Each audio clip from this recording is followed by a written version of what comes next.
After praising Allah subhanahu wa ta'ala and sending immense greetings and salutations upon the final Prophet Muhammad sallallahu alayhi wa alihi wa sallam.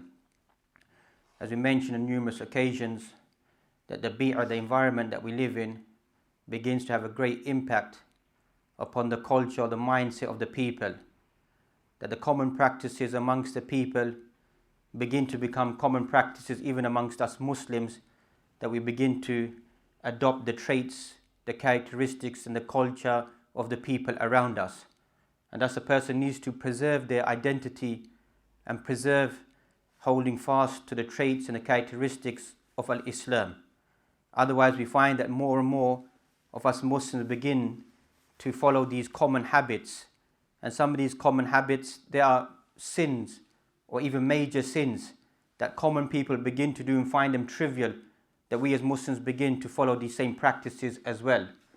And thus we find urfun nas, the custom of people, has a big impact. As we find in the fiqh of Malikiyah, that we find Imam Malik, they classified that the urf of people of Medina, the custom of the people of Medina is hujjah, is a form of sunnah for people to implement. So if there's any difference, they'll go and look at what the people of Medina practiced and use that as a foundation, because the people of Medina were the closest people to the Prophet sallallahu alaihi wasallam. And that is what we're trying to extract, that years of living amongst people, 40, 50 years, 60 years, 70 years, even some of us subjugated for 100 years, 150 years. You find that the customs of people begin to trickle into our life and we think nothing of them. And these trivial things that some of us that we find, which are habitual and common, they are major sins. A major punishment is given to individuals who indulge in such practices. We find exaggeration, eavesdropping, that we find listening to people's conversations and exploiting people's conversations. All this continues from the main theme that we've been speaking about peeping, prying, suspicion, adhan, worried about what people say, looking into what people say, extracting information about them and spreading it.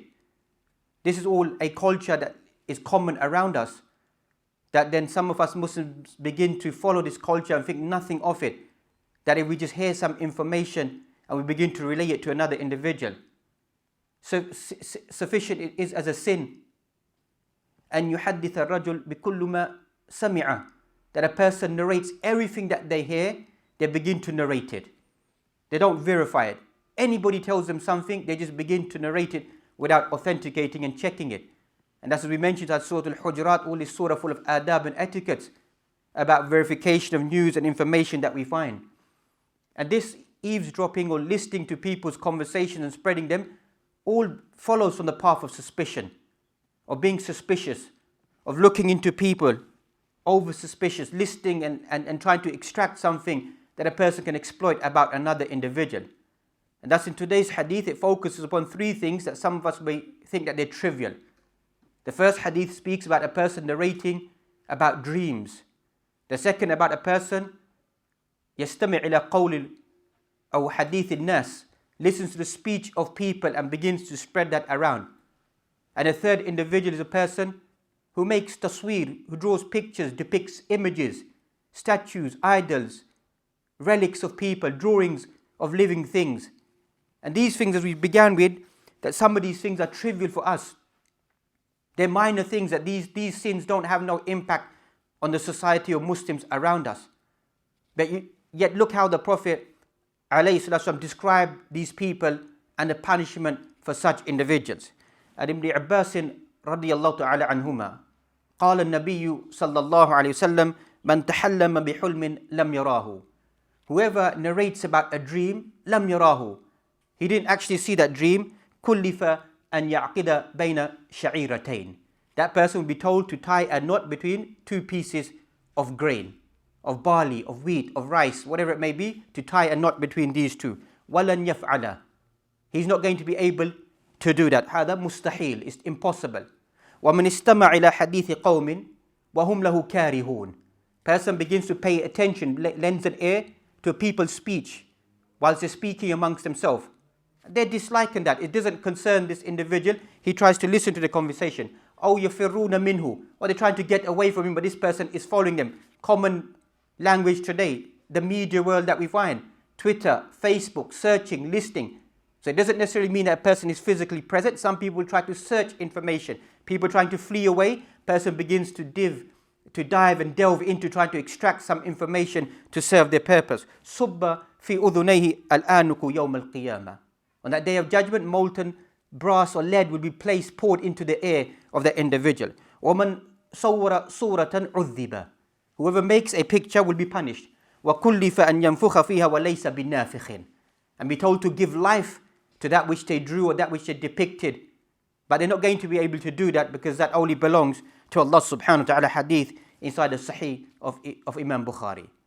Here what we want to extract is 3 what we may seem as trivial things or the world sees as trivial. We find severe punishment is mentioned inside this hadith. And as a symbol, as going to a tangent, many times we mention that to symbolize a major sin. If there's kalimat of adhab, of torture, of punishment, of had inside the Quran and inside the hadith, فَهَذَا دَلِيلٌ أَنَّهُ مِنَ الْكَبَائِرِ. That is a sign this is amongst the major sins. As Imam Dhahabi collects some 80 to 90 major sins. His whole book is called Al-Kaba'ir, the major sins. And many of those sins inside there are some sins, may Allah protect all of us, we may do on a daily basis. And we don't see them as kaba'ir, as major sins. But a symbol is there, that the Quran mentions punishment for that sin. Or the hadith, or there's a had. There's a law that's applied upon the individual. These are all symbols. Or the wrath of Allah subhanahu wa ta'ala is upon that individual. Allah is angry with that individual. Allah dislikes that action. These are all symbols of actions being major sins inside Islam. The first severe punishment, كُلِّفَ أَنْ يَعْقِدَ بَيْنَ الشَّعِيرَتَيْنِ وَلَنْ يَفْعَلَ. The person will be given the responsibility to tie a knot between 2 pieces of grain. What is the meaning of this? Ulama of hadith have mentioned the meaning of this is فَأَنَّهُ هَذَا مُسْتَحِيل. It's impossible. وَأَنَّهُ يُعَذِّبْ. Continuously. The person will never be able to do that. So this is a kinaya, speech inside the Arabic language. This person is going to be continuously going to be punished. Again and again and again for carrying out this action that you find that this individual is narrating a dream that they never saw. And this is symbolic inside the Quran as well, that this type of speech exists inside the Quran. Allah subhanahu wa ta'ala mentions inside Surah Al-A'raf. Surah Al-A'raf, the 7th chapter of the Quran, a person should read in these certain ayat inside Surah Al-A'raf, because it is between the people of paradise and the people of hellfire. What the people of the hellfire will be given and what the people of paradise will be given.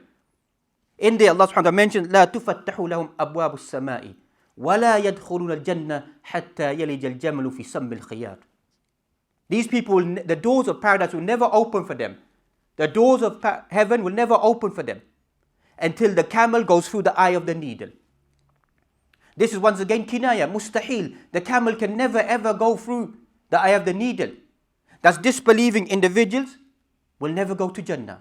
وَكَذَلِكَ نَجْزِ الْمُجْرِمِينَ. And likewise we will recompense the criminal individuals. This is all speech inside the Quran. We should be rasikh inside our aqaid, inside our belief. أَنَّ الْكُفَّارِ إِذَا مَاتُوا الْكُفْرِ لَا يَدْخُلُونَ الْجَنَّةِ. Person should be firm inside that belief. Person doesn't need to be derogatory or rude to any individual, but a person should be firm inside their belief. Whoever dies upon disbelief, no symbols of Islam, nothing that they uttered the shahadatain, that person is kafir. Mukhallad finnar, will remain for eternity inside the hellfire. No excuses are to be given. For a person who's a disbelieving individual, excuses are not given here. Excuses are given for a Muslim, not for a non-Muslim. Because some of us, this is what we begin to do. We fail to understand the language of the Quran and we apply it in the wrong context. We begin to start making excuses for non-Muslims that maybe they might go to Jannah. The only one person there could be who could go to Jannah is going to be, who was given the opportunity, but it wasn't given to him, was given the lesser punishment in the hellfire, was Abu Talib, the uncle of the Prophet ﷺ. That's the only individual who finds shafa'ah is allowed for him inside the grades of shafa'ah which are given to the Prophet ﷺ. As for the rest of humanity, the only thing, if they died in the state of there was no Islam delivered to them, then they will be tested by Allah subhanahu wa ta'ala. But in today's world that we find most people, al-hujja alayhim, the evidence is against them. Islam is far wide spreading. Everybody has heard about Islam. So we have the opportunity to respond to the teachings of Islam. We find the second individual punishment for a person who listens to a person's speech and begins to spread their speech. What is the punishment for this individual? صُبَّ فِي أُذُنَيْهِ الْآنُكُ يَوْمَ الْقِيَامَةِ. You find that molten brass, lead will be placed inside the ear of this individual.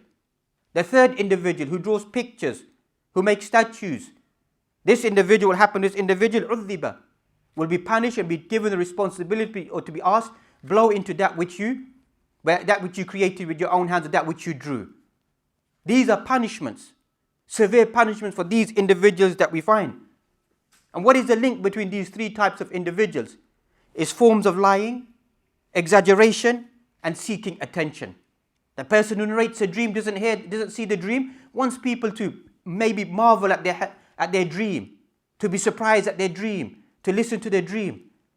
A person who listens to a person's speech wants to exaggerate that speech, spread it inside society, and create upheaval inside society.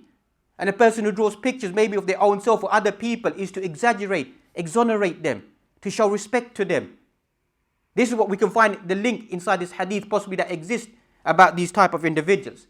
أولا من تحلم بحلم لم يراه. Person who narrates a dream and they never saw the dream. Dreams in brief are in three types of categories. رؤيا صالحة من الله سبحانه وتعالى. A good dream that a believer sees from Allah subhanahu wa ta'ala. بشرى من الله سبحانه وتعالى. Glad tidings from Allah subhanahu wa ta'ala. Even if a person sees a good dream, he should only narrate it to whom he loves. You don't narrate it to everyone. Dalil fi Surah Yusuf. The whole surah is in general based upon dreams, the world of dreams. When his father says to him, Ya'qub, don't narrate this dream, even to your own brethren, your stepbrothers. So dreams, good dreams are from Allah subhanahu wa ta'ala. A person only confines in those people who are close to them, those that they love, those that they trust. Second type of dream, min ash-shaytan. From shaitan comes and plays in the mind of the individual, what they call in today's language nightmares. That person sees their head being decapitated, then being punished or something happening to them, scaring them, evil creatures, images inside their dream. This is in general, this is from shaitan.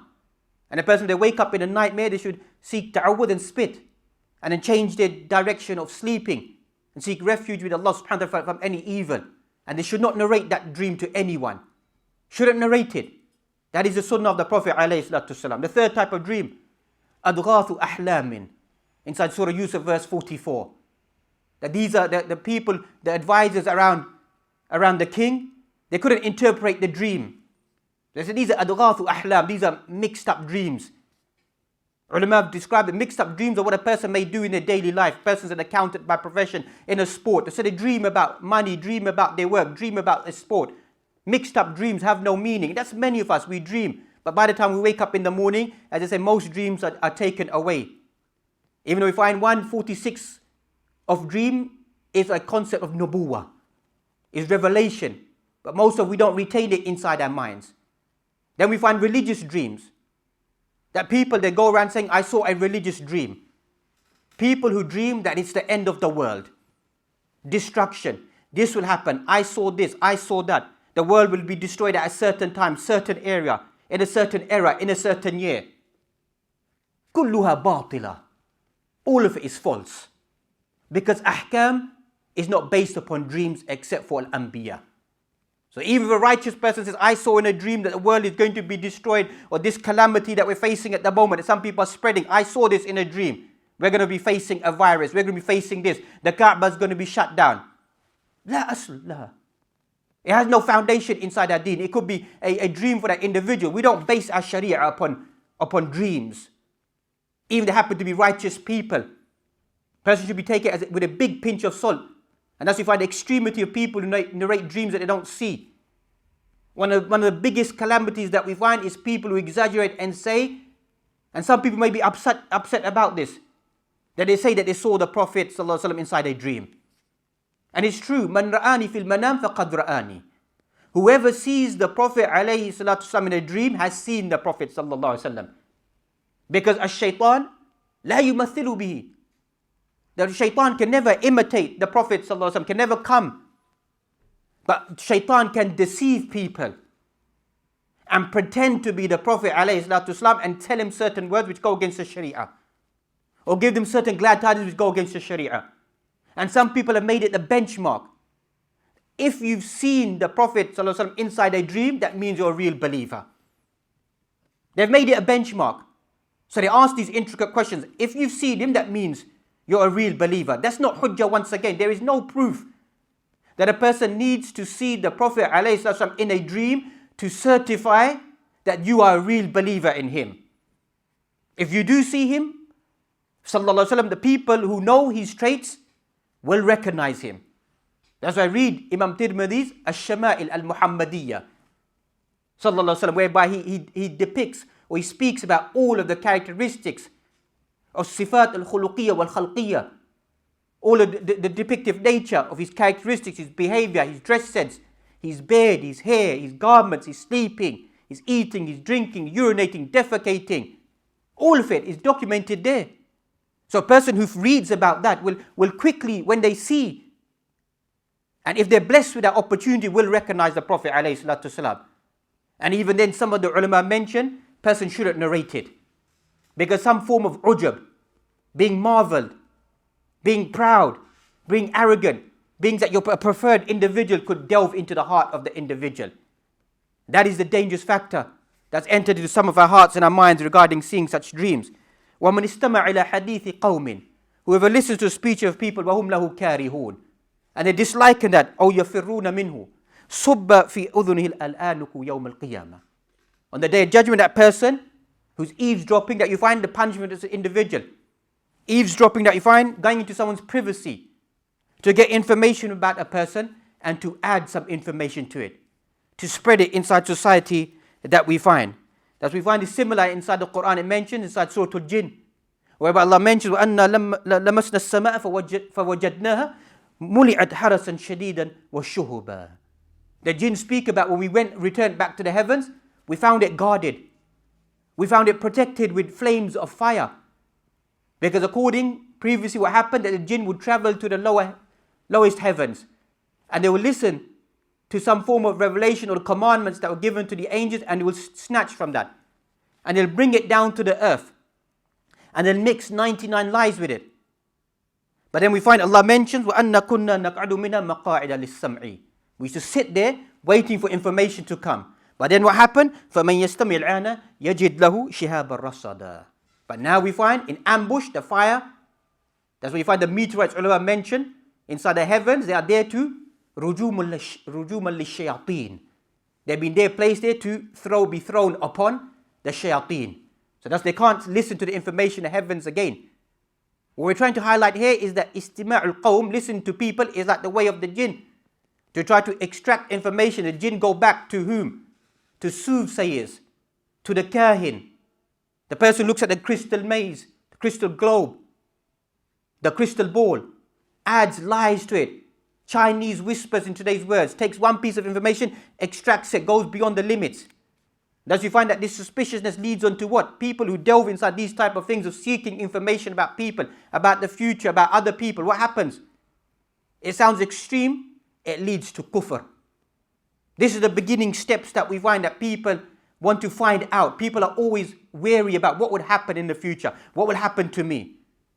So from there they begin to travel into the world of a sahir, of the magician, of a sihr, of trying to protect themselves, that we find, trying to heal themselves. These are all elements of shayateen and jinn that we find, traits and characteristics that we find that delve, that take the person away from Allah subhanahu wa ta'ala. And that's in today's word, istima'ul qawm, digging for information amongst people to prove one's point. Many of us, we already have a presumption about a person. So we try to search some information to prove the false thing that we believe in. You know, even in a religious context, this exists. That's why many of the ulama, when they speak about taqleed al-a'ma, blind following, people have a strong, staunch following of madahib. They already have a presumption, they believe something, so they approach the Quran to prove their view. This is a form of tafsir which is inaccurate. Because a person who's mufassir al-Quran shouldn't have a concept inside their mind, a ruling in their mind, then try to use the Quran to prove their ruling. Person who makes tafsir al-Quran should be open in their mind, in trying to extract that which is beneficial to people that we find. So we find that seeking information to tarnish people, common inside our society. That's what we find inside our society. Everything is designed to tarnish another individual. Or if not, we take what they classify as Chinese whispers. We heard something and we begin to add something to it until it becomes a buhtan, becomes a slander, becomes backbiting at least, becomes speaking about individual without any justification. Subba fi udhunihi al-anuku yawm al-qiyamah. Molten lead will be placed inside the ears of that individual. Some of us, we don't pay heed. That's the Quran mentions, and inside another place inside the Quran, كَأَنَّ فِي أُذُنَيْهِ وَقْرًا. Inside Surah Luqman in the beginning, Allah mentions as if inside their ears is molten lead. Same kalimat, same type of siyaq is mentioned there. Is placed inside their ears. People who don't pay attention. The siyaq of the context of this ayah, or these ayat inside Surah Luqman, verse number 6 and going forward, it mentions, وَمِنَ النَّاسِ مَنْ يَشْتَرِي لَهْوَ الْحَدِيثِ لِيُضِلَّ عَنْ سَبِيلِ اللَّهِ. Is related to music or whatever is linked to music. Look how Allah subhanahu wa ta'ala describes that faculties of what a person uses is going to be punished with those faculties. Person who listens to evil speech, wrong speech, vulgar speech, music, gossip, slandering will be punished in that manner. People who commit zina will be in a state of nudity, will be hanging from their private genitals, will be tortured in that manner. People who take riba with bloodsuckers will be punished in that manner. Read the depiction inside the Quran and the Sunnah, how Allah subhanahu wa ta'ala describes that the faculties that you use to carry out a sin will be the faculties that will be punished by. To send the message to a person. The Quran and the Sunnah should awaken the individual that we find, to give that individual some form of life. Quran mentions, يَا أَيُّهَا الَّذِينَ آمَنُوا اسْتَجِيبُوا لِلَّهِ وَلِلرَّسُولِ إِذَا دَعَاكُمْ لِمَا يُحْيِيكُمْ. That's what the Quran and Sunnah should be. The ahadith and the ayat should awaken a person. That's what the ahadith is. It awakens a person, revitalizes their iman, takes them away from sinning that we find. Look at the characteristics, how basic Islam is. We don't seem to develop inside our lives. Speech of people that we find. If there's three people that speak, three people in a gathering together, two of you shouldn't speak in your own language. Two of you shouldn't turn away from the third person, because that could upset the third person, make them develop suspicion that you're speaking about me. Basic etiquettes. That three of you in a gathering, all of you should converse in the same language, the same tone, the same etiquette, same behavior. Don't speak at the expense of another individual, lest it begins to create an ill feeling or some form of suspicion amongst the individual that we find. And thus we find the Quran mentions that this, as we mentioned, this is not trivial. Allah mentions, it's in the hadith prior to that, لا يدخل الجنة قتات. قتات يعني نمام. في بعض الروايات we find الكلمة نمام. لا يدخل الجنة قتات. The person who eavesdrops and spreads gossip, لا يدخل الجنة. Hadith in Bukhari. So as we began, we find it trivial. We find such severe words. Person who carries this out will not enter Jannah. Either that is for eternity, but obviously being a Muslim, they will eventually go to Jannah, meaning they will be punished. And as we find that النمام قتات, as ulama have mentioned, الشخص الذي يستمع إلى أقوال الناس أو إلى حديث الناس أو كلامهم وينشره ويزيد عليه وينشر عليه, and he excels upon it and spreads it inside society for the intent of fitna. Is that not something that we see today inside our society? That common practice? That we take the speech of people or words of people and we extend upon it. And as we find inside the hadith, we find that two people being punished inside the grave. And they're both being punished. And people think once again it's trivial. أما أحدهما فكان يمشي بالنميمة. The Prophet ﷺ placed a plant on there, a leaf on there, said as long as this plant remains ripe and fresh, the punishment will be decreased for them. But the punishment will continue after that. Two individuals who thought what they're doing is trivial. Most people think it's trivial. One of them, كان يمشي بالنميمة.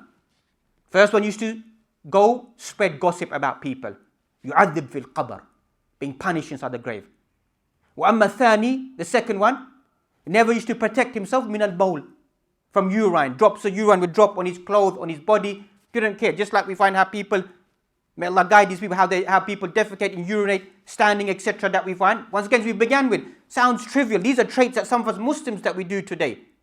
We have our own way of defecating, urinating that we find. Because of this, the person who doesn't guard their bowl, their urine, if it drops on them, قَدْ يُعَذِّبْ فِي الْقَبْرِ. Person is weary, they could be punished inside the grave. And before that their salah is batila. Because najasa, impurity on your clothing, if it remains there, it doesn't dry, it remains there on your clothing, on your body, it nullifies, breaks your prayer. This is what we're worried about. We're not worried about people around us, how they see us. If I urinate and defecate sitting down, what people say about me. I worry about standing in front of Allah subhanahu wa ta'ala and my prayer is invalidated. I worry about standing in front of Allah subhanahu wa ta'ala being punished or being punished inside the grave for carrying out this action. Hammazin masha'in binamim. Allah mentions at Surah al-Qalam that the person who's going around spreading gossip and slandering about people. You know, Surah al-Qalam is a strange surah. Because some surahs inside the Quran, we don't focus upon them. But you can say Surah al-Qalam, Noon wal-Qalami wa ma yasturun. Kulluhu akhlaq. The whole this surah is nothing but akhlaq. Wal-Qalam, the pen, wa ma yasturun. Ma'niyan that you can extract. Awalan, al-Nubuwa, al-Risala, al-Wahi.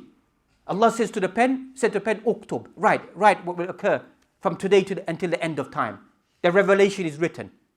The second form of kitaba, wama yasturun, is etiquettes which are written down inside the Quran.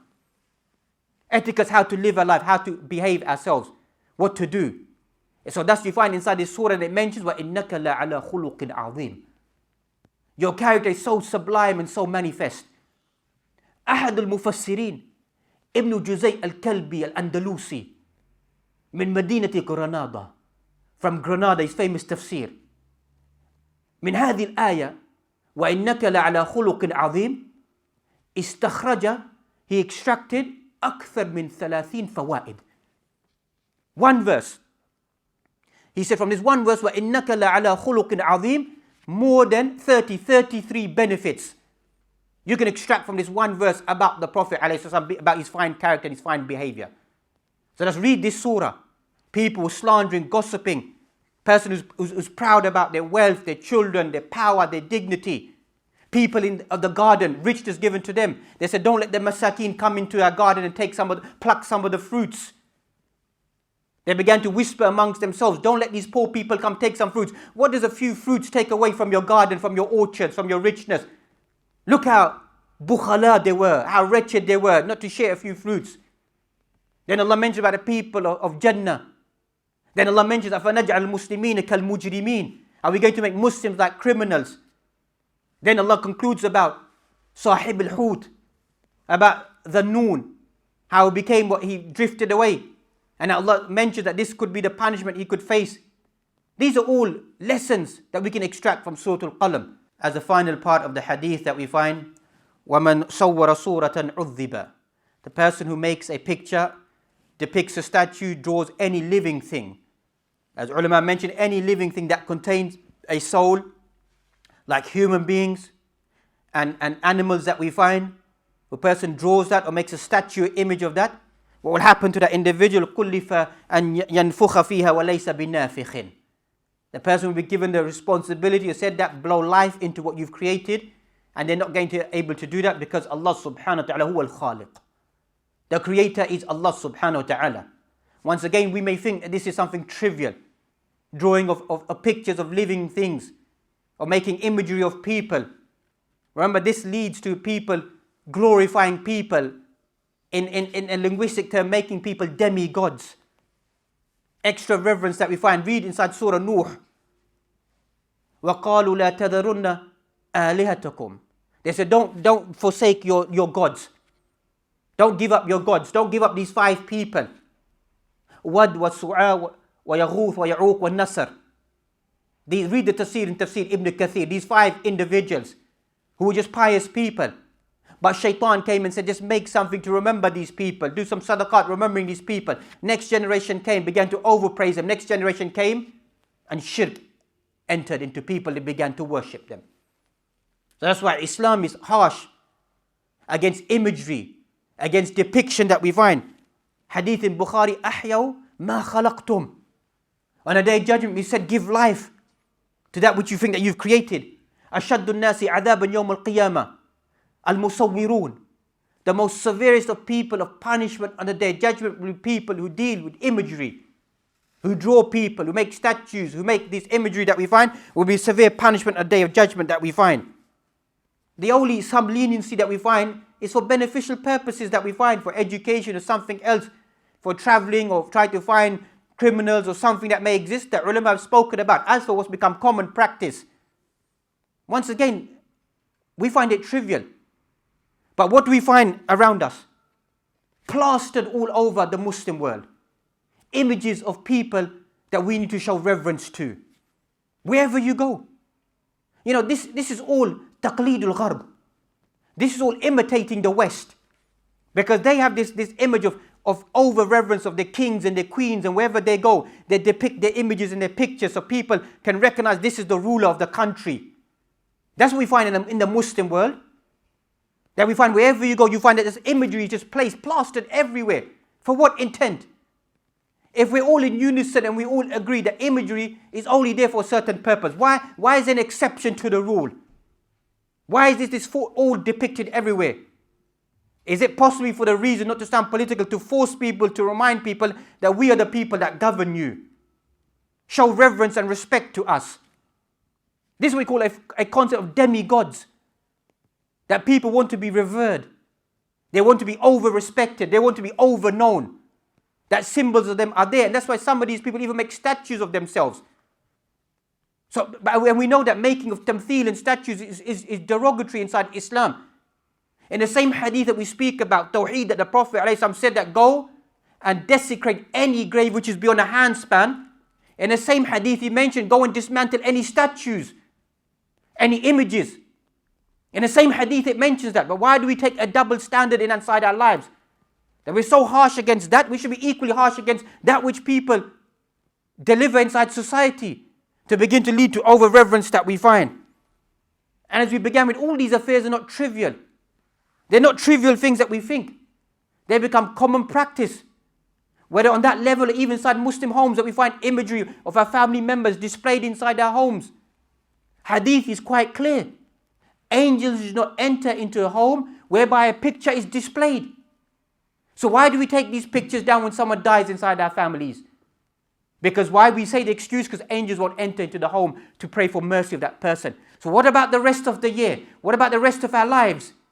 We don't want angels to enter into our homes. The Prophet ﷺ, when he entered in his home and he saw a curtain placed inside his room, but Aisha radiallahu anha placed there, and he saw this image on there, he became so enraged, so angry. And he mentioned this hadith about these people with the most severest in punishment. He said, remove it, take it away. So any form of imagery that is displayed, that we find inside our government buildings, inside our homes, inside our public places, they all need to be taken down, because there's no barakah, there's no rahmah, there's no mercy, there's no angels, there's no sakina, there's no tama'nina. It sounds trivial, doesn't it? But that's a fact. All these things need to be deployed inside our life to make ourselves living, to gain the mercy of Allah subhanahu wa ta'ala. And thus we find eavesdropping and gossiping and slandering as common inside our society, and open sins. That's what it is, open sins being displayed inside our society. No individual has a hierarchy over another individual. No one has a superiority over another individual. All of us are Banu Adam. All of us are children of Adam. That's Allah subhanahu wa ta'ala gives a few individuals a preference over another individual. So all of us, we journey together to encourage ourselves to become good individuals, to take away these bad morals, these bad practices inside our society which are influencing us to not gain the mercy of Allah subhanahu wa ta'ala. May Allah subhanahu wa ta'ala free us all from these bad habits and traits, and protect us not to be punished inside our graves or being punished inside al-akhirah, that we may fall into these sins that Allah subhanahu wa ta'ala then begins to punish us. May Allah subhanahu wa ta'ala bring us out of all these diseases and hardships and sufferings that we're facing upon this earth, and return us all back to our deen in a beautiful returning, whereby in a state of obedience to Allah subhanahu wa ta'ala. Then the Prophet sallallahu alayhi wa sallam